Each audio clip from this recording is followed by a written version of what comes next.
Selamat datang di Si Binuang Channel. Terima kasih sudah mampir. Mari kita lanjutkan novel Tikam Samurai, Si Bungsu, karya Makmur Hendrik, bagian 418. Selamat mendengarkan. Semua diam di tempat kalau ingin selamat. Diam, terdengar bentakan si Datuk mengguntur. Semua penumpang terdiam. Polisi yang dua lagi menghunus senjata. Lemparkan senjatamu, Datuk. Kalian tak mungkin membalas. Kami memiliki senjata lebih banyak dari kalian, komandan muda itu berseru. Sebagai jawabannya, terdengar tawa cemooh. Kau polisi kentut, jangan banyak bicara. Kau lemparkan senjatamu kemari. Kalau tidak, kami akan mulai membantai penumpang. Polisi yang bertiga itu saling pandang di tempat perlindungan mereka, di antara kursi. Jangan main gila, Datuk. Kalian akan digantung kalau kalian berani mengganggu penumpang. Di Stanplat Padang Tarok ada satu kompi tentara. Kalian pasti mereka tembak. Kembali terdengar tawa penuh cemooh. Jangan banyak kecekwang, polisi tumbuang. Kalau kau tak percaya, bahwa kami akan membantai penumpang ini buktinya. Terdengar sebuah tembakan. Seseorang meraung dan jatuh. Terdengar pekik panik. Lalu bentakan menyuruh diam. Semuanya kembali terdiam. Nah, polisi cirik, dengarlah. Kami telah peringatkan kalian. Kalau ada di antara penumpang ini yang mati, maka itu salah kalian. Bukan salah kami, kalian dengar. Kalian yang tak mau menuruti perintah kami.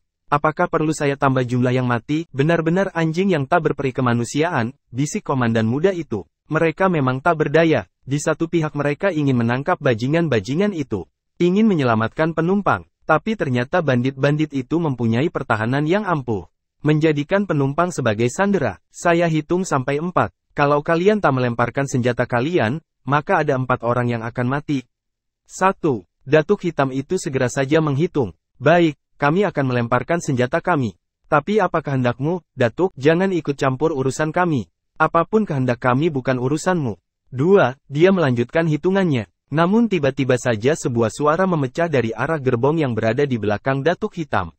Kau takkan pernah menghitung sampai 3, Datuk. Datuk Hitam menoleh ke belakangnya. Di sana sebenarnya ada 2 anak buahnya yang tegak menodongkan bedil kepada penumpang. Demi malaikat, kedua anak buahnya itu kini tergeletak dengan kening mengalirkan darah dan mata mendelik. Keduanya tergeletak mati. Di antara bangkai kedua anak buahnya itu tegak dengan tenang seorang lelaki yang dia kenal betul. Yaitu lelaki yang menghantam kerampangnya di suatu sore di Los Galuang, tatkala dia akan merampas uang yang diberikan lelaki itu kepada tukang salung. Kini lelaki yang menghajarnya itu tegak di sana, dan dialah yang barusan bicara. Belum habis kagetnya, ketika di ujung gerbong yang satu lagi, yang berada di hadapannya, seorang anak buahnya yang juga tengah menodongkan bedil kena hantam popor senjata polisi yang muncul secara tiba-tiba. Anak buahnya itu jatuh melosoh dan bedilnya diambil anggota polisi tersebut. Sadar dirinya dalam bahaya, Datuk itu menarik pelatuk pistol yang sejak tadi larasnya dia arahkan ke kepala seorang perempuan. Namun telunjuknya yang sudah menempel di pelatuk pistol itu tak kunjung bisa dia gerakkan. Bersamaan dengan itu dia merasakan belikatnya linu luar biasa. Dia tak tahu bahwa sebuah samurai kecil telah tertancap di salah satu bagian belikatnya, yang menyebabkan tangannya lumpuh. Datuk itu kembali menarik pelatuk pistolnya, tapi jangan menariknya, menggerakkan telunjuknya saja dia tak mempunyai kemampuan. Sementara sakit di belikatnya terasa semakin menusuk jantung. Mengetahui bahwa Datuk Hitam itu tak bisa menggerakkan tangannya, suami perempuan yang sejak tadi menggigil karena ditodong Datuk Keparat itu, menyentak parang yang memang dia bawa untuk menjaga diri. Tapi sejak tadi takut dia mempergunakannya karena istrinya berada di bawah ancaman moncong pistol. Parang tajam itu dia tebaskan, dan tangan Datuk Hitam yang memegang pistol itu putus. Tercampak ke lantai gerbong dengan pistol masih dalam genggaman tangannya yang putus itu. Datuk celaka itu sebenarnya tadi sudah berusaha menjauhkan tangannya dari tebasan itu. Namun entah sihir apa yang mengenai dirinya, tangannya tak mampu dia gerakkan sedikit pun. Lalu, begitu tangannya putus dia meraung-raung kesakitan, namun tetap berdiri tak bisa bergerak sedikit pun. Melihat kesempatan itu lelaki dan perempuan yang ada di gerbong tersebut, yang tadi berada di bawah ancaman Datuk itu dan anak buahnya, bangkit serentak merangsek ke arah Datuk yang amat ditakuti dan dibenci itu. Dengan segala apa yang bisa diraih mereka menghantam Datuk tersebut yang tetap saja tegak tak bisa bergerak sedikit pun. Masih bersama Si Binuang Channel, mari kita lanjutkan novel Tikam Samurai, Si Bungsu, karya Makmur Hendrik, bagian 419. Dia meraung di pelasa para penumpang yang sudah muak melihat kekejamannya. Akhirnya, masa baru kembali ke tempatnya setelah Datuk itu tergelimpang mereka hakimi sampai kepalanya pecah dan leher hampir putus, mata mendelik dan lidah terjulur. Itulah akhir riwayat orang Minang yang menjadi penjahat amat sadis dalam kecamuk perang saudara. Datuk pemakan masak mentah, orang kampungnya sendiri dia jahanami. Berakhir sudah sebuah kelompok penjahat yang amat kejam, ditakuti sekaligus dibenci masyarakat di tanah Minang selama pergolakan itu. Saat itu pula kereta berhenti di stasiun Payakumbuh. Polisi yang bertiga itu mencari anak muda yang tadi melumpuhkan kedua begal di gerbong tersebut. Mereka ingin mengucapkan terima kasih. Namun si bungsu sudah berbaur di dalam orang ramai yang turun di stasiun. Dia ke pasar dan lenyap dalam palunan orang ramai. Kemudian segera menuju ke perhentian bendi. Dia ingin segera sampai ke kampungnya, si Tujuh Ladang Laweh. Niatnya pulang ke kampung hanya satu, ziarah ke makam ibu, ayah dan kakaknya. Hari sudah malam. Di dalam sebuah kedai kecil kelihatan berkumpul wali nagari dan lelaki tua pemilik kedai serta anak gadisnya. Selain itu ada 3 orang lelaki berbedil. Mereka nampaknya dari pasukan PRRI. Hal itu jelas kelihatan dari pakaian yang dikenakan ketiganya. Yang satu pimpinan di antara mereka, di pinggangnya tersisip 2 pistol. Satu di kiri dan satu di kanan. Yang 2 lagi memakai senapan laras panjang. Mereka tidak memakai pakaian seragam. Ketiganya menatap kepada pemilik kedai itu dengan muka tak bersahabat. Sementara lelaki tua pemilik kedai dan anak gadisnya duduk dengan wajah kecut. Ketiga anggota PRRI itu nampaknya sedang mengorek keterangan dari si pemilik kedai. Soalnya seminggu yang lalu seregu pasukan APRI datang ke kampung ini dan kedua kampung lagi yang berdekatan. Beberapa dari mereka singgah di kedai ini, cukup lama. Sehari kemudian 2 buah rumah di kampung ini disergap sepeleton tentara APRI. Mereka menangkap 3 anggota PRRI dari rumah itu, berikut 5 bedil yang ada di sana. Setelah penggerebekan, sebagian pasukan kembali ke Payakumbuh. Sebagian lagi berjaga-jaga di kampung itu. 4 orang di antaranya kembali masuk ke kedai tersebut. Cukup lama, mereka baru keluar setelah berada di dalam kedai itu sekitar 2 jam. Kedua anak beranak itu dikumpulkan di kedai mereka, dijaga oleh seorang anggota PRRI. Sementara yang 2 lagi naik mengobrak-abrik 2 kamar di rumah. Mereka menemukan kaleng tempat menyimpan uang, kemudian gelang, subang dan kalung emas. Semuanya dibungkus dengan sapu tangan dan dibawa ke kedai lalu diserahkan kepada si komandan. Kedua anak beranak itu hanya menatap dengan diam dan ketakutan. Melawan bisa mendatangkan celaka. Dalam negeri bergolak ini hukum ada di ujung bedil. Mereka tak berani menyangga apapun, sebab kemarin ketiga orang ini pula yang menembak mati Amir dan istrinya di dalam rumah mereka tak jauh dari kedai mereka ini. Amir dan istrinya adalah pedagang yang menggelar dagangannya di kampung-kampung pada hari balai. Jika misalnya hari Kamis balai di Gaduik, mereka berjualan di Gaduik. Tapi hari Rabu dan Sabtu mereka berjualan di Bukit Tinggi, karena hari itu adalah hari pasar di kota tersebut. Kedua suami istri itu dituduh sebagai mata-mata tentara pusat. Tapi semua orang di kampung itu tahu, kedua mereka sudah lama dijadikan ketiga orang ini sebagai sapi perahan. Dimintai beras, uang, lauk pauk, pakaian dan lain-lain. Bisik-bisik yang beredar mengatakan mereka dibunuh karena menolak dijadikan sapi perah. Dikabarkan mereka akan melapor kepada komandan pasukan PRRI atas sikap ketiga orang itu. Sebelum sempat melapor, mereka dibunuh dengan tuduhan mata-mata pusat. Pemilik kedai itu tak mau nasib yang sama menimpanya. Karena itu dia pasrah saja ketika rumahnya digeledah dan uang serta perhiasan anaknya diambil. Nah, jelaskan apa tujuan tentara kafir itu singgah ke kedai ini, ujar si komandan memulai interogasi. Mereka singgah di sini meminta ditanahkan nasi, ujar lelaki tua pemilik kedai. Kedai ini kan bukan rumah makan, saya sudah jelaskan hal itu, engku. Tapi mereka tetap menyuruh Siti bertanak, bagaimana kami harus menolak? Apa saja yang mereka tanyakan? Tidak ada. Jawaban lelaki itu terputus, sebuah tinju mendarat di bibirnya. Lelaki itu terhuyung, darah mengalir dari bibirnya yang pecah, anak gadisnya terpekik dan memeluk ayahnya. Jika tidak ada yang berkhianat, takkan terjadi penangkapan 3 orang anggota kami di kampung ini. Sehari setelah mereka makan di kedai ini terjadi penangkapan di 2 rumah. Jelas tentara-tentara kafir itu telah mendapat informasi. Dan informasi itu datang dari kalian di kedai ini. Demi Tuhan, sah. Ucapan lelaki tua itu terputus lagi oleh sebuah tendangan yang mendarat telak di dadanya. Menyebabkan dia terjatuh dan muntah darah. Anak gadisnya memekik, namun tubuhnya disentakkan oleh salah seorang anggota PRRI tersebut. PRRI juga sering minta ditanahkan nasi di sini. Dan selalu saya tanahkan, kendati malam telah amat larut. Kami tak pernah menolak orang minta tolong. Tapi hanya itu, kami tidak memberikan informasi apapun, karena kami tidak tahu apapun. Pak Wali, tolong ayah saya, Mohon gadis itu dalam tangisnya kepada wali nagari yang duduk terdiam dengan wajah kecut. Wali nagari itu ingin membela, dia tahu lelaki tua pemilik kedai ini takkan berkhianat pada siapapun. Ke kedai ini tidak hanya anggota APRI yang singgah, tapi juga anggota PRRI. Itu disebabkan di desa kecil ini hanya inilah satu-satunya kedai yang ada. Kedai kecil menjual pisang dan ubi goreng, kerupuk jangek dan kerupuk Palembang, kemudian kopi dan teh. Pagi sekali penduduk kampung ini selalu singgah minum kopi dan makan pisang goreng sebelum mereka berangkat ke sawah atau ke Payakumbuh. Sore, terkadang malam hari, mereka juga sering ngumpul di kedai ini untuk main domino sebagai satu-satunya hiburan.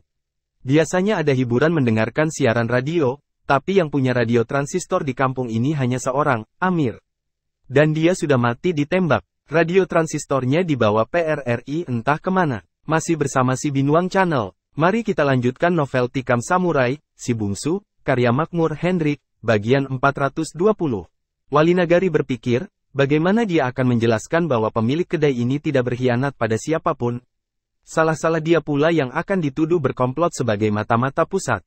Apalagi mereka masih punya hubungan saudara. Ikut kami ke markas di gunung, ujar si komandan yang di pinggangnya tergantung 2 pistol. Lelaki tua itu jadi pucat, anaknya meratap-ratap. Suara ratapnya terdengar ke rumah-rumah berdekatan. Namun dalam malam gelap seperti sekarang, tak seorang pun yang berani keluar dari rumahnya untuk melihat apa yang terjadi. Apalagi mereka tahu, setelah Isa tadi 3 anggota PRRI masuk ke kedai itu bersama wali nagari. Mereka sudah maklum akan apa yang telah dan akan terjadi, bila ada anggota PRRI yang datang ke salah satu rumah di malam hari.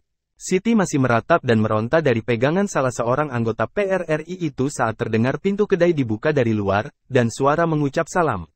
Semua menoleh ke pintu yang baru terbuka, semua melihat seorang lelaki masuk tanpa menunggu salamnya dijawab. Orang yang baru masuk itu menyapu semua yang hadir dengan tatapan matanya. Hanya sesaat, kemudian perlahan dia menuju ke kursi kayu panjang di dalam kedai itu. Sudah larut sekali, untung Bapak belum tidur. Boleh saya memesan kopi panas, ujar orang itu sambil meletakkan tongkatnya di meja. Semua yang ada dalam kedai kecil itu menatap terheran-heran kepada orang yang baru masuk itu, yang nyelonong saja masuk dan duduk tanpa permisi. Hei Sanak, kedai sudah tutup. Tak tahu sudah larut malam, serga si komandan, sudah larut dan sudah tutup, tapi Sanak masih di sini. Itu tanda kedai masih buka kan? Si komandan memberi isyarat pada salah seorang anak buahnya, untuk mengusir orang itu keluar. Anak buahnya mendatangi meja lelaki yang baru masuk itu. Dengan geram yang ditahan-tahan dia lalu berkata dari seberang meja, "Jangan mencari persoalan, Sanak keluarlah selagi masih sempat." Lelaki itu menatap anggota PRRI itu dengan pandangan biasa-biasa saja. Lalu dia menoleh dan bicara anak si pemilik kedai. "Bisa saya memesan secangkir kopi Siti?" Petik 2. Gadis yang ditanya tertegun. Suara dan pertanyaan yang hampir sama rasanya pernah dia dengar. Suara yang nyaris tak pernah dia lupakan. Tapi alangkah sudah lamanya zaman berlalu. Baiklah, nampaknya kehadiran saya di sini memang tidak diingini. Maafkan saya, ujarnya sambil berdiri dan meraih tongkatnya yang terletak di meja. Tunggu, saya buatkan kopi. Masih ada air panas di termos, ujar Siti tergagap sambil bergegas ke dekat meja tempat dia biasa membuatkan kopi untuk tamu. Keluarlah, sebelum Sanak celaka, desis anggota PRRI yang tadi menyuruhnya keluar. Tamu itu menatapnya sesaat. Kemudian sambil tersenyum dia kembali duduk. Izinkan saya minum kopi dulu, sudah lama sekali saya tidak singgah di kedai ini. Hei, mulut Bapak berdarah, kenapa? Masih ingat pada saya Pak, Bungsu, ujar lelaki tua pemilik kedai itu seperti tak mempercayai pandangannya. Mendengar nama itu Siti terhenti, dia menatap tamu yang duduk itu dengan dada berdebar. Hei, uang mata-mata pusat ya, hardik si komandan sambil mencabut pistolnya. Tindakannya diikuti oleh kedua anak buahnya dengan mengokang bedil. Seperti tidak mengacuhkan hardikan itu, si bungsu berkata pada Siti yang tegak di seberang meja di depannya. Apapun yang akan terjadi, Siti, lihat saja dan tetaplah diam. Siti seperti mendengar kembali kata-kata yang sama, yang diucapkan oleh orang yang sama dari masa lalu yang amat jauh. Kala itu 4 serdadu Jepang akan melaknatinya, lelaki ini tiba-tiba saja muncul menyelamatkannya. Keempat serdadu Jepang itu mati dimakan samurainya. Siti nanap menatap lelaki yang bertahun lamanya berada dalam hatinya, dalam mimpinya. Seperti dahulu, dia mengangguk perlahan. Si bungsu lalu berkata pada komandan yang menghardiknya, Sanak, Bapak ini sudah menyebutkan siapa nama saya. Kampung saya sedikit di atas kampung ini. Di situ ladang laweh. Saya tidak, diam. Tembak mata-mata jahanam ini, hardik si komandan memutus perkataan si bungsu. Kedua anak buahnya serentak mengangkat bedil dan mengacungkannya ke arah si bungsu, kemudian bersamaan menarik pelatuk bedil mereka. Siti tertegak kaku, cangkir kopi masih di tangannya, belum sempat dia taruh di meja di depan si bungsu. Tapi, seperti berhadapan dengan 4 tentara Jepang dahulu, terjadilah apa yang harus terjadi. Si bungsu mengibaskan tangan kirinya. 2 detik berlalu, 5, 6, 10 detik. Tak sebuah letusan pun yang terdengar. Yang terdengar hanya suara seperti jatuhnya sebuah kerikil kecil ke lantai. Hanya itu, ketujuh orang di dalam kedai kecil itu terdiam di tempatnya masing-masing. Orang pertama, lelaki tua pemilik kedai, terduduk di kursi kayu 2 depa dari tempat si bungsu. Duduk diam dengan sisa-sisa darah masih mengalir dari mulutnya. Orang kedua si wali nagari, duduk tak jauh dari tempat duduk pemilik kedai itu. Di sampingnya, antara wali nagari dengan pemilik kedai, tegak orang ketiga yaitu si komandan, dalam posisi masih mengacungkan pistol ke arah si bungsu. Di depan agak ke kanan si bungsu, serta di belakangnya tegak orang keempat dan kelima, yaitu anggota PRRI dengan telunjuk di pelatuk bedil yang bedilnya diarahkan ke kepala si bungsu. Orang keenam adalah Siti, yang masih tertegak diam di seberang meja di depan si bungsu. Di tangannya masih terpegang secangkir kopi panas yang mengepulkan asap dalam udara dingin di pinggang Gunung Sago itu. Orang ketujuh adalah si bungsu. Setelah mengibaskan tangannya dia lalu mendekati pemilik kedai yang mulutnya masih berdarah itu. Dari kantongnya dia mengeluarkan sebuah bungkusan kecil. Dari sana dia mengambil semacam daun dan kulit kayu yang sudah dikemas sebesar anak korek api. Telanlah ini, Pak, ujarnya. Lelaki itu, dengan masih berdiam diri menelan obat yang disodorkan si bungsu ke tangannya. Beberapa kali, dengan perasaan amat ketakutan, dia melihat bergantian kepada ketiga anggota PRRI yang ada di dalam kedainya. Namun ketiga orang itu masih tegak dengan diam, mata melotot, namun tak bergerak seperti kena sihir. Saat kembali ke kursinya si bungsu memungut sesuatu di lantai di dekat ketiga anggota PRRI itu. Nampaknya benda yang tadi terdengar seperti kerikil jatuh ke lantai. Benda itu tak lain dari samurai kecil yang selalu tersisip di sebuah sarung kulit di lengannya. Samurai itu tadi yang dia gunakan saat mengibaskan tangan kanannya kepada ketiga orang itu. Hanya biasanya yang dia pergunakan untuk membunuh orang adalah ujung samurai kecil itu, yang luar biasa runcing. Kibasan tangannya dengan teknik khusus menyebabkan samurai kecil itu, 3 di kiri dan 3 di kanan, meluncur amat cepat bisa membunuh orang jika diarahkan ke antara 2 mata, ke dada tentang jantung, atau ke urat nadi utama di leher. Tapi kepada ketiga anggota PRRI itu dia tidak mau menurunkan tangan kejam. Hanya hulu samurai kecil itu yang dia pergunakan menghantam urat nadi di bahu ketiga lelaki itu. Lemaparan itu membuat mereka tertotok lumpuh. Setelah menyisipkan ketiga samurai kecil itu di lengannya, kemudian ditutup dengan lengan baju panjang yang dia pakai, si bungsu kembali ke kursinya semula. Duduk dengan tenang menunggu kopi panas yang dia pesan. Karena kopinya belum juga diletakkan, dia lalu bertanya, "Menunggu kopi itu dingin? Baru diberikan pada saya, Siti." Siti yang sejak tadi hanya memperhatikan apa yang dilakukan si bungsu, seperti terbangun dari mimpi. Dia bergerak, dan meletakkan cangkir kopi di meja di depan si bungsu. "Terima kasih, Siti. Apa tak lebih baik Siti buatkan juga kopi untuk ayah Siti dan bapak yang satu itu?" Ya, akan saya buatkan," ujar Siti, tapi tiba-tiba dia terhenti. Seperti ingat sesuatu, dengan gugup dan takut dia menoleh pada komandan PRRI itu, kemudian pada kedua anak buahnya. Ketiga mereka tetap tegak tak bergerak sedikit pun, kecuali matanya yang pelak pelirik ke kiri dan ke kanan dengan wajah pucat. "Oh ya, Penat juga memegang bedil sambil berdiri terus-menerus," ujar si bungsu sambil melangkah dan mengambil bedil serta pistol dari tangan ketiga orang itu. Lalu mendudukkan mereka di kursi kayu terdekat. Sama sekali tak ada perlawanan dari mereka. Usahakan melawan, mempertahankan bedil itu saja untuk tak diambil si bungsu mereka tak bisa. Kini mereka tetap duduk dengan tangan seolah-olah masih memegang bedil dan pistol. Ketika senjata api itu diletakkan si bungsu di atas meja di depan si komandan. "Buatkanlah, bapak-bapak ini takkan mengganggu kita sama sekali. Sebelum totokannya pulih, mereka tak bisa mendengar apapun yang kita bicarakan." Selain menotok saraf untuk bergerak, totokan itu juga mengenai saraf pendengaran yang menyebabkan mereka tak bisa mendengar sekaligus tak bisa bicara, ujar si bungsu seperti menjawab ketakutan Siti, wali nagari maupun ayahnya. Masih bersama si Binuang Channel. Mari kita lanjutkan novel Tikam Samurai, Si Bungsu, karya Makmur Hendrik, bagian 421. Setelah menatap kepada 3 anggota PRRI yang terduduk seperti orang linglung itu, Siti lalu membuatkan kopi panas untuk ayahnya dan wali nagari. Kedua orang itu pindah ke meja panjang di depan si bungsu duduk. Lama kita tak bertemu, Pak, ujar si bungsu tatkala ketiga orang itu, wali nagari, pemilik kedai dan Siti, duduk di depannya. Dia menyalami ketiga orang itu. Masih ingat engkau rupanya pada kami, bungsu. Bukankah ketika akan pergi dulu, saya berjanji jika pulang ke Situju saya akan singgah kemari? Sekarang saya tepati janji saya. Saya pulang ingin ziarah ke makam keluarga. Tak ada bendi yang mau mengantar saya ke ladang laweh karena ada peperangan. Saya terpaksa jalan kaki. Hari sudah larut, ketika lewat tadi saya dengar masih ada suara di kedai ini. Itu sebab saya singgah, ujar si bungsu sambil menghirup kopi. Enak kopimu, Siti. Sekarang sudah pakai gula. Siti tak tersenyum, kendati ucapan si bungsu mengingatkan dia tatkala dahulu ketika ada 4 tentara Jepang di kedai ini. Saat itu, saking ketakutannya dia memberi si bungsu kopi tanpa gula. Dia tidak tersenyum karena matanya nanap menatap anak muda itu. Dia serasa bermimpi bisa bertemu lagi. Kata orang, maaf, kata orang udah sudah meninggal, ujar Siti lirih. Si bungsu menatapnya. Ucapan yang sama pernah dia dengar dari mulut Reno Bulan, tunangannya di masa yang sangat remaja, yang kini bersuamikan tukang salung di Bukit Tinggi. Rupanya kabar yang tersebar itu benar adanya. Kabar yang disebarkan oleh pedagang yang bolak-balik dari Payakumbuh ke Pekanbaru dan ke Tanjung Pinang. Dia teringat saat bersama pejuang-pejuang dari desa Buluh Cina menyergap tentara Belanda di pendakian Pasir Putih. Sebuah tempat antara Dusun Marpoyan dan desa Buluh Cina. Saat itu dia memang ditembak oleh 2 orang tentara Belanda. Dalam situasi amat kritis dia dibawa pejuang-pejuang Buluh Cina ke desa mereka.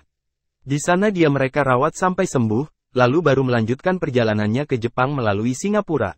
Kabar dia tertembak itulah yang ditafsirkan dia meninggal, yang ternyata menyebar di Pekanbaru, kemudian didengar dan menyebar dari mulut ke mulut di antara pedagang asal Payakumbuh, Bukit Tinggi dan sekitarnya. Kabar itu ternyata menyebar pula sampai ke kampungnya. Ya, banyak orang mendengar kabar seperti itu, Siti. Dan saya memang tertembak dan menduga akan dijemput maut. Tapi alhamdulillah Tuhan masih memperpanjang umur saya, ujarnya perlahan. Setelah lama sepi, si bungsu tiba-tiba bertanya, Pak Wali, mengapa kampung-kampung yang saya lalui banyak rumah yang lapuk seperti tak berpenghuni? Bukan seperti tidak berpenghuni, bungsu. Memang tidak lagi ada penghuninya. Kemana penghuninya? Ada yang ikut bergerilya ke hutan. Bagi kaum lelaki yang ikut ke hutan, keluarganya diungsikan ke Jawa atau Tanjung Pinang dan Pekanbaru.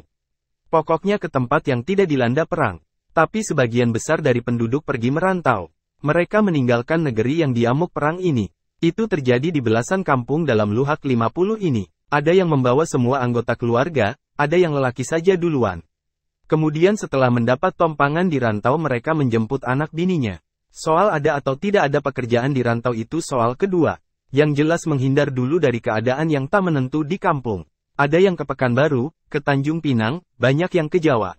Tapi ada pula beberapa orang mencoba peruntungan di Negeri Sembilan, Malaya, sebagaimana halnya Sultan Sinaro suami Siti. Si bungsu menatap Siti, yang ternyata sudah bersuami. Sudah lama Sultan Sinaro ke Malaya, Siti. Gadis itu tak segera menjawab.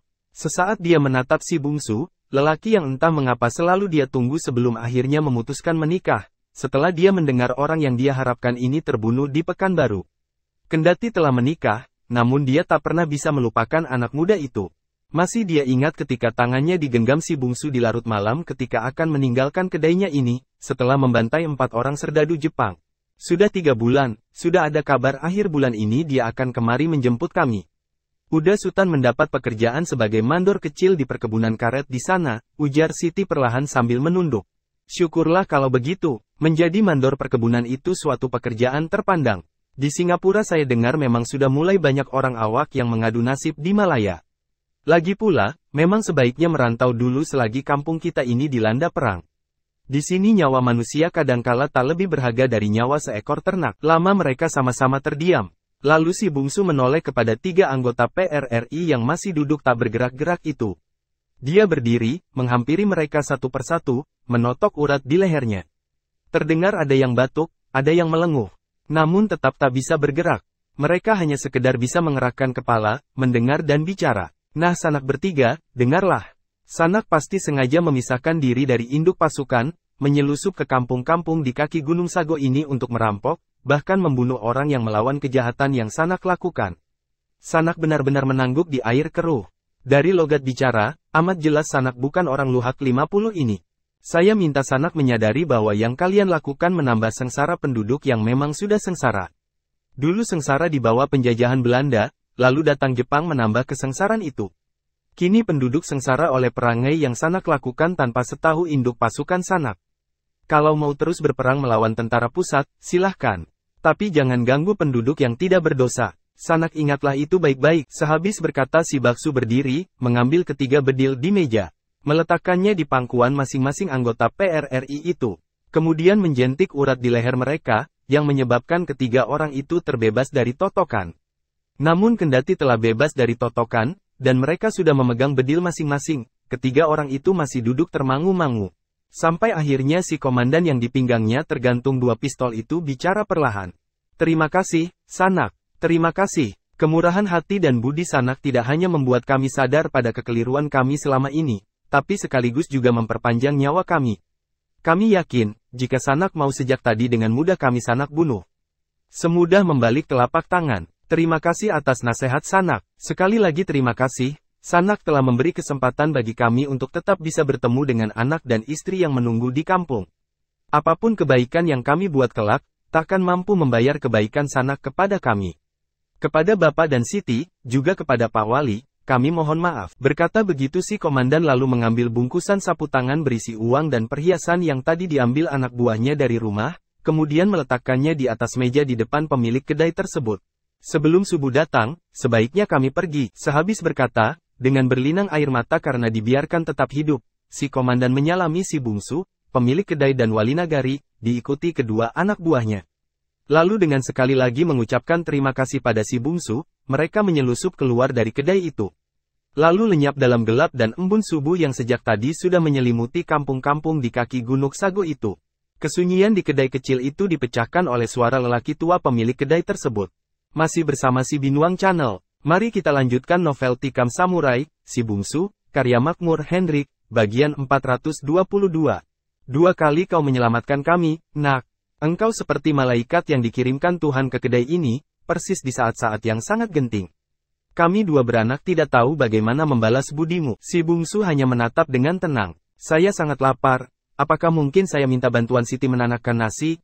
Saya rasa kita makan dengan Pak Wali bersama-sama. Saya rasa besok belum tentu ada orang yang mau menanakkan nasi buat saya di si 7 ladang laweh. Di sana tak ada lagi sanak famili saya. Mamak saya suami istri, sudah meninggal.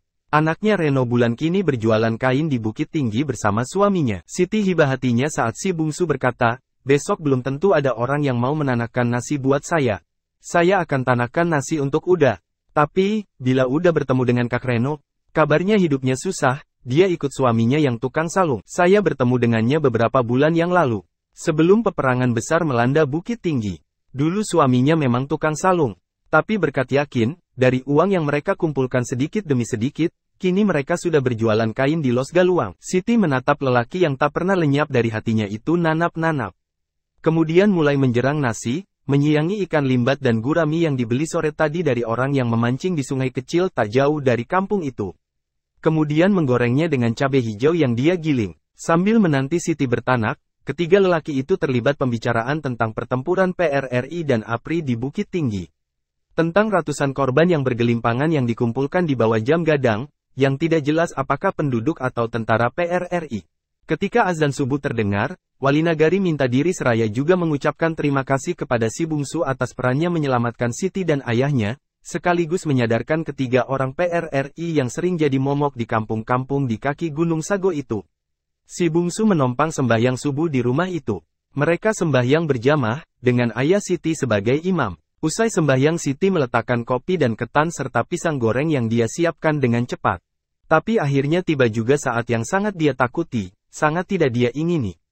Yaitu saat si bungsu minta diri. Entah mengapa, dia ingin anak muda itu berada lebih lama lagi di rumahnya. Namun si bungsu sudah minta diri. Saya harus pergi, terima kasih masakanmu Siti. Selamat jalan kalau kelak Bapak dan Siti berangkat ke negeri 9. Salam saya kepada suamimu, Sultan Sinaro, Siti, ujar si bungsu. Siti menatap si bungsu, kemudian tertunduk. Ada manik-manik air mengalir perlahan di pipinya. Akan lama udah di situ Juh, saya tidak tahu, Siti. Seperti saya katakan tadi, di sana tidak ada lagi sanak famili saya. Kalau sebelum kami pergi udah lewat di sini, singgahlah. Saya akan menanakkan nasi untuk Uda. Rumah gadang tempat dia lahir dan menjalani masa remaja, rumah di mana ayah, ibu dan kakaknya mati di tangan Saburo dan pasukannya, masih terurus dengan baik. Dia dapat cerita dari Reno Bulan sewaktu di Bukit Tinggi bahwa rumah itu kini dihuni kemenakan ayahnya.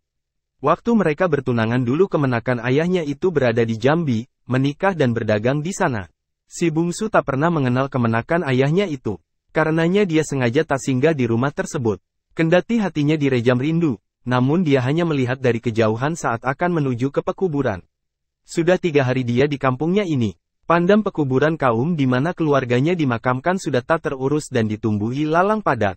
Dia baru menemukan ketiga kuburan keluarganya itu setelah mencari dengan susah payah. Selama di kampung dia tidur di masjid di mana dulu terjadi keributan karena tentara Jepang akan menangkap Sawal dan Malano, 2 pejuang yang sebelumnya mencuri senjata di gudang tentara Jepang di Kubu Gadang. Peristiwa itu terjadi setelah dia ikut sembahyang berjamaah di masjid itu. Sawal adalah anak haji yang menjadi imam di masjid tersebut. Itu adalah hari pertama dia turun dari puncak Gunung Sago. Dan hari itu, untuk membela Saleha, anak kedua imam masjid dan sekaligus menolong Sawal dan Malano agar tak tertangkap, dia membunuh ketiga Jepang yang datang itu. Itulah kali pertama dia membunuh tentara Jepang. Kini tak ada lagi orang sembahyang berjamaah di masjid itu. Pergolakan merubah kampung itu, dan juga kampung-kampung lain di pedalaman Minangkabau.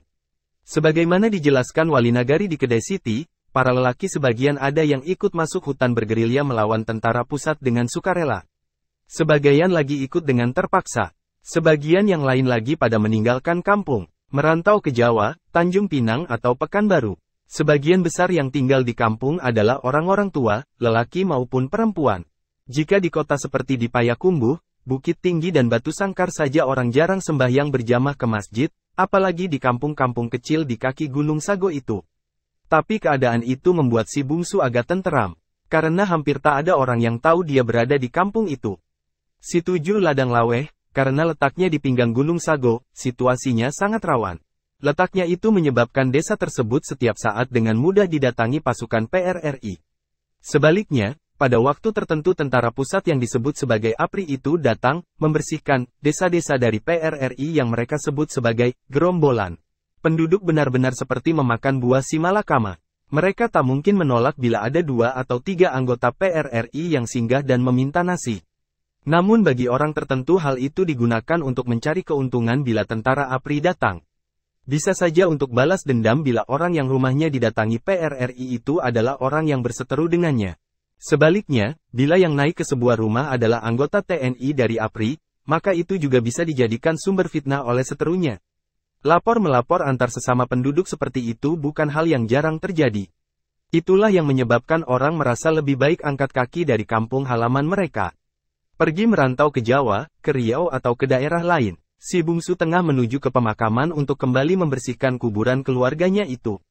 Saat lewat di depan rumah milik kedua orang tuanya, di mana dahulu dia hidup di sana, dia lihat seorang lelaki separuh baya tengah membelah-belah kayu di bawah rumah gadang tersebut. Lelaki itu menoleh ke arahnya. Dia cepat-cepat mengalihkan pandangan dan terus berjalan. Dia tahu, lelaki itu adalah kemenakan ayahnya yang menunggu rumah gadang tersebut. Lewat tengah hari dia selesai membuat ketiga makam keluarganya menjadi amat bersih. Selain ketiga makam itu, dia juga membersihkan 3 atau 4 makam di sekeliling makam keluarganya tersebut. Pergolakan tidak hanya membuat kampung menjadi lengang, juga menyebabkan kuburan, kebun, sawah dan ladang menjadi terlantar.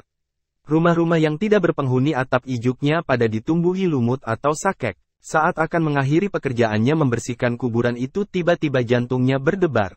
Dia tegak, menatap keliling. Hanya ada belukar yang semakin lebat. Debar jantungnya makin menguat. Biasanya debar seperti itu adalah isyarat datangnya bahaya. Jauh di atas sana 2 ekor elang terbang berputar seperti sedang mengintai mangsa. Dia memejamkan mata, memusatkan konsentrasi, mencoba mengetahui apakah bahaya yang mengancamnya, yang membuat debar jantungnya berdenyut tidak normal itu, datang dari dalam belukar yang mengelilingi kuburan tersebut. Dalam konsentrasinya dia mencoba menangkap suara sehalus apapun yang datang dari dalam belukar itu. Mungkin desah nafas, mungkin dengus, mungkin suara dedaunan yang tergeser oleh tubuh makhluk apapun. Harimau, beruang atau ular sekalipun. Dari pengalaman hidup di puncak Gunung Sago dahulu, dia memiliki kemampuan untuk mendengarkan perbedaan sekecil apapun suara yang ditimbulkan. Antara suara daun yang ditiup angin dengan daun yang terkuak oleh lewatnya makhluk hidup. Namun meski beberapa kali dia coba memusatkan konsentrasi tetap saja tak satu pun sumber suara yang bisa disimpulkan sebagai ancaman. Dia hanya mendengar suara beberapa ekor ayam hutan mengais makanan. Kemudian suara desiran seekor ular, mungkin ular tedung yang besarnya tak melebihi lengannya. Suara bergeraknya ular itu, menurut perkiraannya, ada sekitar 20 depa dari tempatnya berdiri. Lagi pula arah bergerak ular itu menjauhi tempatnya berdiri, bukan ke arahnya. Jadi sama sekali bukan ancaman bagi dirinya. Masih bersama si Binuang Channel. Mari kita lanjutkan novel Tikam Samurai, Si Bungsu, karya Makmur Hendrik, bagian 423.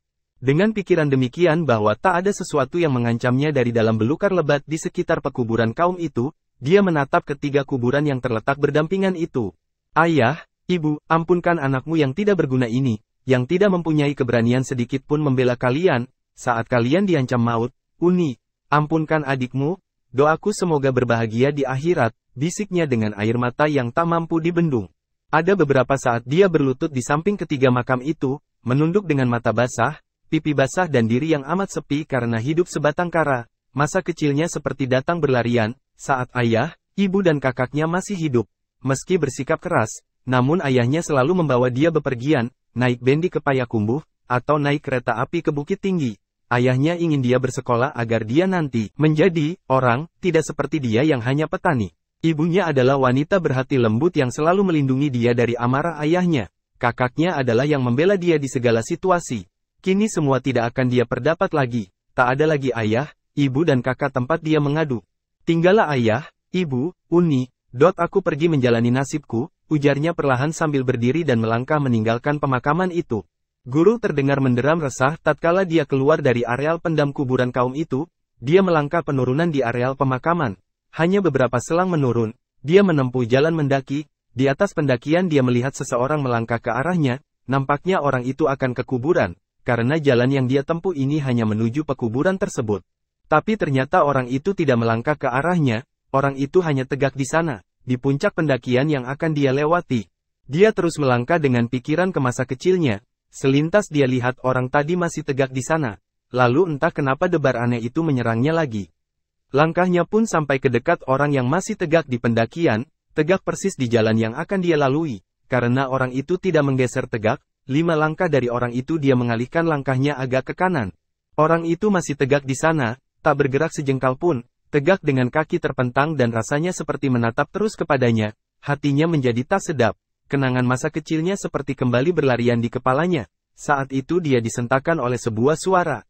Bungsu, dia benar-benar seperti disambar petir mendengar suara itu, bukan terkejut karena mengenal atau tahu namanya tapi tersentak karena suara orang itu. Suara yang amat dia kenal, yang tak pernah dimimpikan akan mendengar suaranya di sini, di kampung halamannya si 7 Ladang Laweh.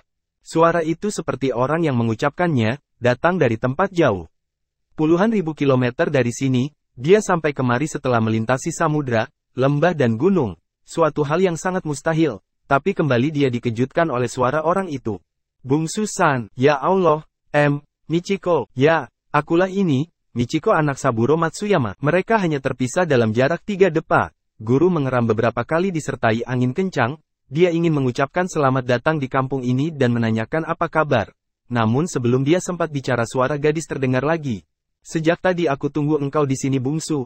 Aku tak ingin mengganggu suasana ziarahmu ke makam ayah, ibu, dan kakakmu. Gerimis tiba-tiba turun menyiram bumi. Makin lama makin rapat. Guru kembali mengeram di langit yang berubah menjadi kelam. Dia kembali ingin mengucapkan selamat datang, kendati dia tak keberatan sama sekali kalau gadis itu datang menemuinya di areal pemakaman. Namun sebelum dia bicara suara gadis itu kembali memintas mendahului. Seperti saat engkau datang mencari ayahku, 7 samudra dan berpuluh gunung serta lembahku tempuh untuk bisa bertemu denganmu di sini Bungsu. Kau cari ayahku ke Jepang sana dan kau temui dia di kampungku, di kuil Shimogamo, di mana dia mengabdikan diri di sisa usianya, di sana kau bunuh dia. Apapun alasanmu, kendati dia melakukan seppuku, harakiri, namun kematiannya tak lain tak bukan karena engkaulah penyebabnya, engkau datang ke Jepang untuk membalas kematian keluargamu di tangan ayahku, kini aku datang kemari menuntut kematian ayahku di tanganmu. Adil bukan? Dia ingin bicara, tapi, cabut samuraimu, Bungsu. Si Bungsu merasa samurai di tangan kirinya seolah-olah menjadi panas. Dia menyesal kenapa membawa samurai itu, Kendati kemanapun dia pergi samurai ini tak pernah berpisah dengannya. Namun Kali benar-benar menyesal telah membawanya. Dia mengangkat tangan kirinya itu jauh-jauh, sambil mengatakan bahwa dia takkan menumpahkan darah lagi. Bukan karena dia dekat makam keluarganya.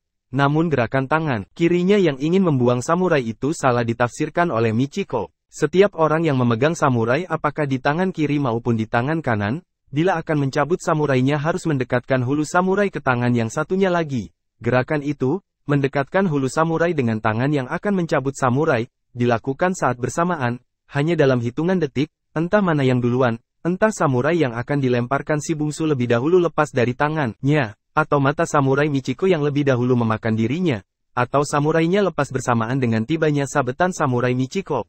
Yang pasti adalah, saat samurainya yang masih berada di dalam sarungnya itu jatuh menimpa jalan berkerikil, dadanya terasa amat pedih. Baju gunting Cina yang dipakainya, persis tentang jantungnya mulai basah oleh darah. Dengan menahan rasa sakit dia menatap Michiko, kemudian perlahan tatapannya beralih ke dadanya yang mengalirkan darah, kemudian kembali menatap Michiko. Michiko sudah akan melancarkan serangan kedua, sejak tadi. Namun tangannya terhenti dengan ujung samurai menghadap ke atas dan tangan siap menetakkan samurainya ke leher si bungsu. Gerakannya terhenti ketika mendengar suara benda yang jatuh menimpa kerikil jalanan, dan sekilas saat yang kritis, dia melihat di tangan si bungsu tidak ada senjata apapun, sedangkan baju tentang dadanya dilumuri darah, yang makin lama makin banyak. Dia segera sadar kalau si bungsu, sama sekali tidak berniat untuk mencabut samurainya, sama sekali tidak berniat melawannya. Dia masih tertegak dalam posisi menahan serangan terakhir. Wajahnya pucat. "Oh, tidak," ujarnya seperti keluhan. Di depannya si bungsu jatuh dengan kedua lututnya, tangan kanannya memegang dadanya yang luka, seperti ingin menahan darahnya keluar yang mengalir deras. Matanya menatap Michiko, di wajah dan tatapannya tak ada rasa marah, tak ada rasa dendam, apalagi rasa benci. "Terima kasih, Michiko-san, engkau telah menolong aku, bebas dari rasa berdosa karena menyebabkan kematian ayahmu. Alangkah lamanya aku menanti saat pembebasan dari rasa berdosa ini, alangkah jauhnya jalan yang akan kau tempuh untuk pulang. Maafkan aku, Michiko-san." Si bungsu tidak sadar sepenuhnya, bahwa sebagian dari kata-kata yang diucapkan terucap setelah dirinya berada dalam pelukan Michiko. Gadis itu memekik, memeluk tubuh si bungsu erat-erat, memekik dengan meneriakkan kata-kata, "Tidak," berkali-kali. Memekikkan kata, "Tolong," berkali-kali. "Tidak, jangan tinggalkan aku bungsu-san, jangan tinggalkan aku, oh Buddha. Tolong hambamu ini, jangan biarkan dia meninggalkan aku," ratap gadis itu. Dalam gerimis yang semakin rapat, dalam deram gemuruh yang sahut-bersahut si bungsu membuka mata, menatap kepada Michiko. Gadis itu terdiam, dia menggigit bibirnya di antara tubuhnya yang terguncang-guncang menahan tangis. Perlahan tangan si bungsu yang tadi menahan darah mengucur dari dadanya terangkat. Dengan tangan berlumur darah dipegangnya pipi Michiko. Di antara senyum ikhlasnya dia berbisik, "Michiko-san, jaga dirimu baik-baik." "Maafkan aku, bungsu-san, maafkan aku," ratapnya antara terdengar dan tidak.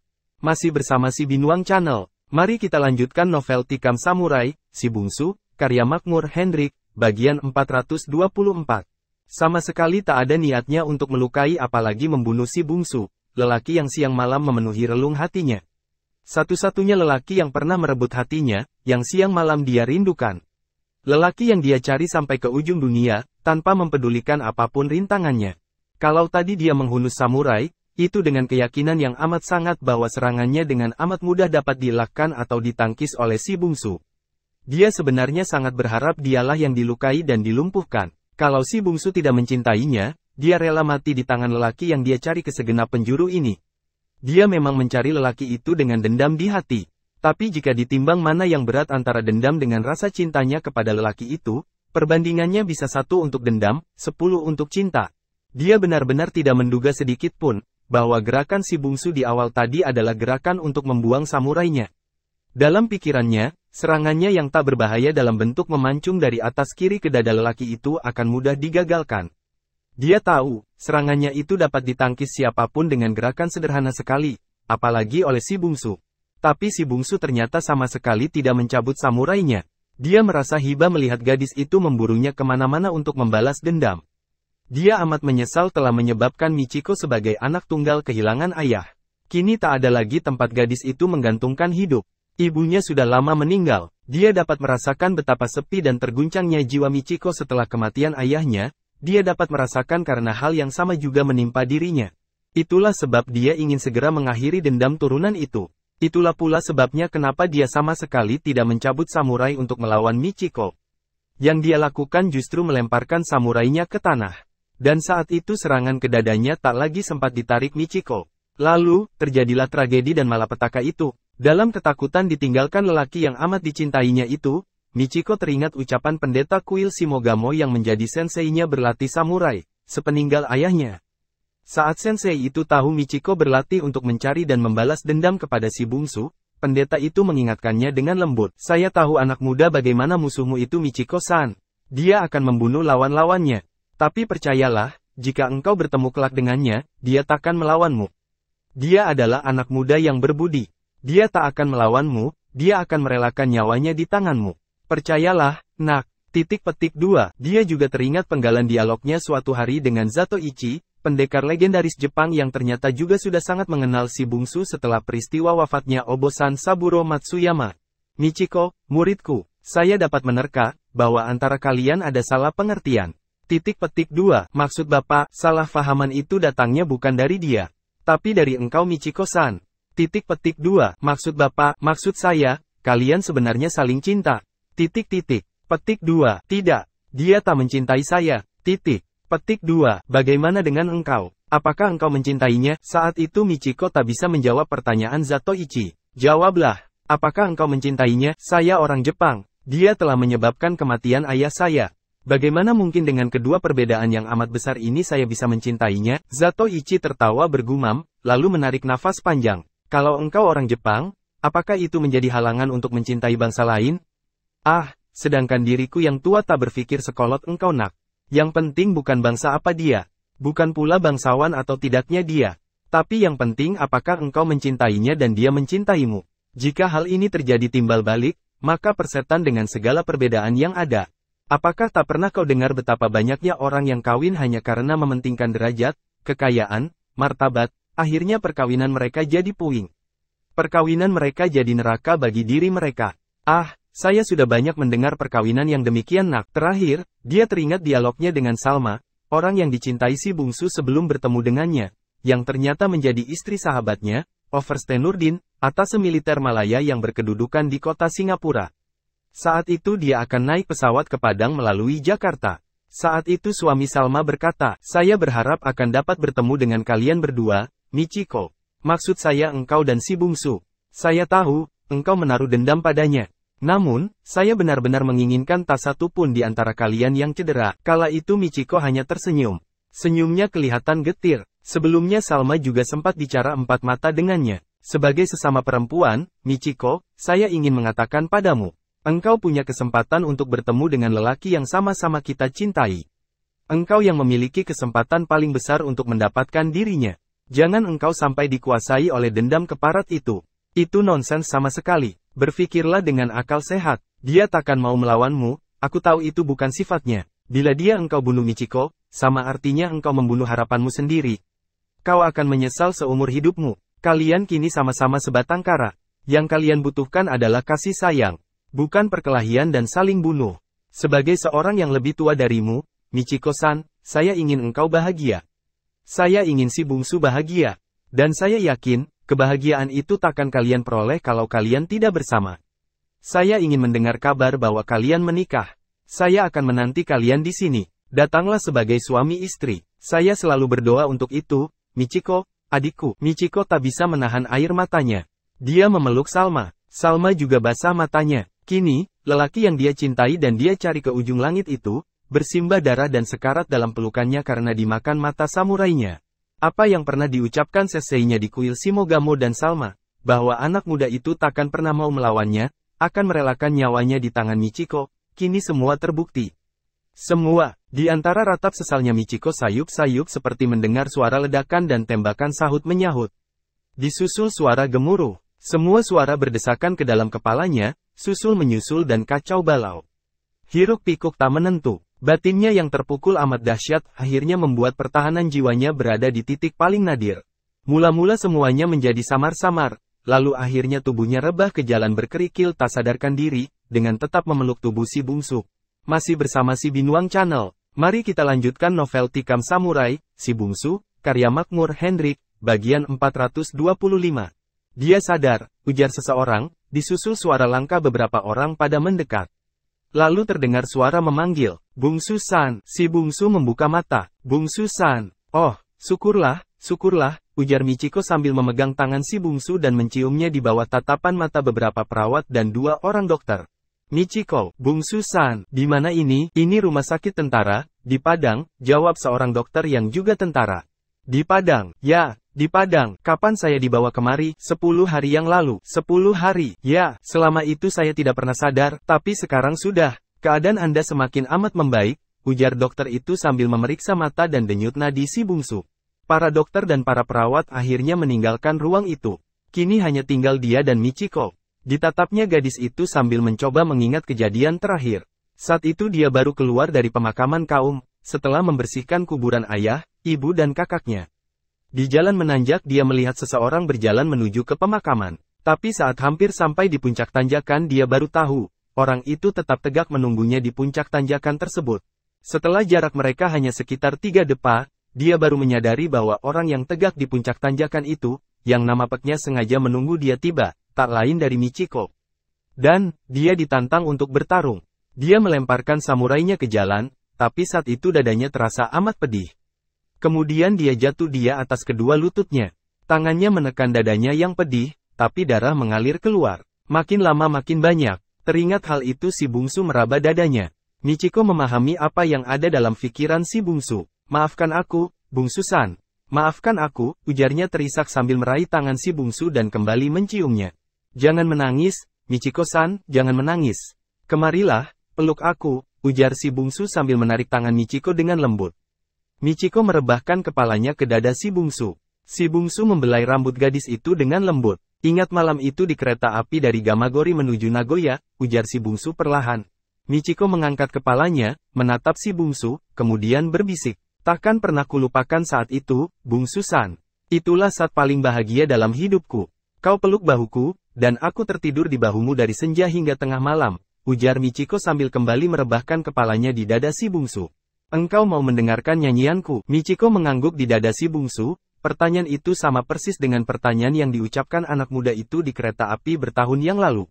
Ya, saya suka, menyanyilah Bungsu San, bisiknya, menirukan kata-kata yang juga persis sama dengan yang dia ucapkan saat menjawab pertanyaan anak muda itu, berbilang tahun yang lalu, dalam kereta api yang meluncur dari Gamagori menuju Nagoya.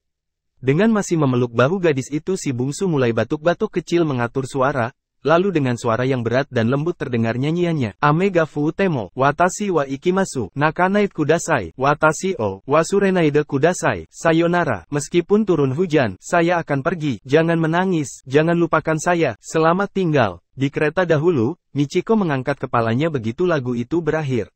Menatap mata anak muda itu tepat-tepat. Tapi kini, dia tidak mengangkat kepalanya, dia mengulangi lagi kata-katanya kala itu. Anata wa nippon no uta oshite imasu, Anda mengetahui lagu Jepang. Hai, sukoshi dekimasu, ya, saya mengetahui sedikit, jawab si bungsu, juga mengulang secara amat persis ucapannya di kereta menuju Nagoya dahulu. Michiko mengangkat wajahnya begitu ucapan si bungsu selesai. Dia menatap anak muda itu tepat-tepat.